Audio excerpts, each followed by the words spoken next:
This is our 11.5 litre DI trolley system. We're going to go over some of the features, how to operate it, and how to maintain it.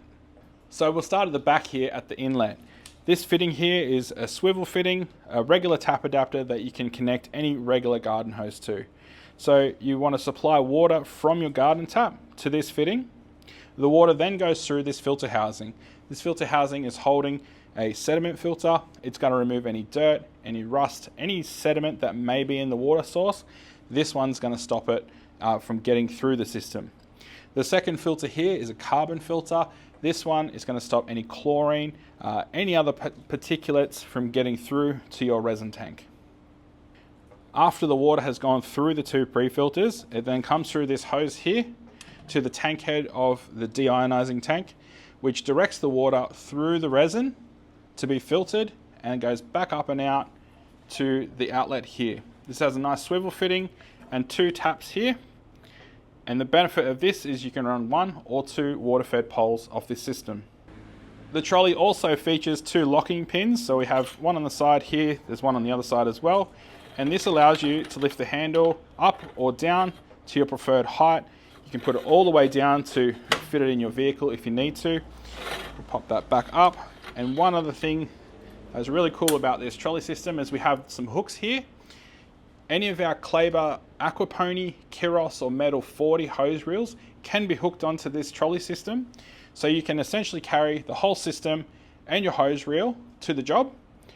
You'll need to take the hose reel off when you leave the trolley there because it'll become too top heavy. So these hooks are just for transport only. One improvement on our trolley systems that we're really excited about is right here. It's called the Buddy Box. What it does is holds your TDS meter very snugly. You can easily get it at any time when you need to test your water going into or out of your DI system. And we also have some room for some spare accessories. So this TDS meter does come with your trolley system along with the Buddy Box, but these accessories don't. When it comes time to change the resin in your DI tank, which is about 20 ppm, so if you test the water coming out of the outlet of the tank and the reading is 20 ppm or higher, you know it's time to change your resin. So to do that, we have the strap here that holds the tank onto the trolley system. We can go ahead and loosen that. You don't have to undo it all the way, you can just leave it loose like that. We come to this quick connect fitting, we can undo that like that, and then you can lift your tank off. This is not full of resin at the moment, but you just simply undo your tank head in a anti-clockwise motion, just like this. And we have our video which shows how to change deionizing resin. You can refer to that, how to do all that process. When you've done that, put your trolley system back together. Make sure your strap is around the front. We're going to connect up our quick connect fitting. Make sure our tank is nice and lined up. Tighten your strap and you can tuck that away. And it's that simple to take your tank on and off the trolley system. One other accessory that comes with your 11.5 litre trolley system is the filter wrench. So you can pop this on over your filter housing, and just like that you can loosen off the filter housing there. You just want to spin it off this way and you can take out the old filter, pop in a new one. There's also an O-ring here. You want to check that that is in good condition. If it looks a bit dry, you can put a little bit of silicone grease around it.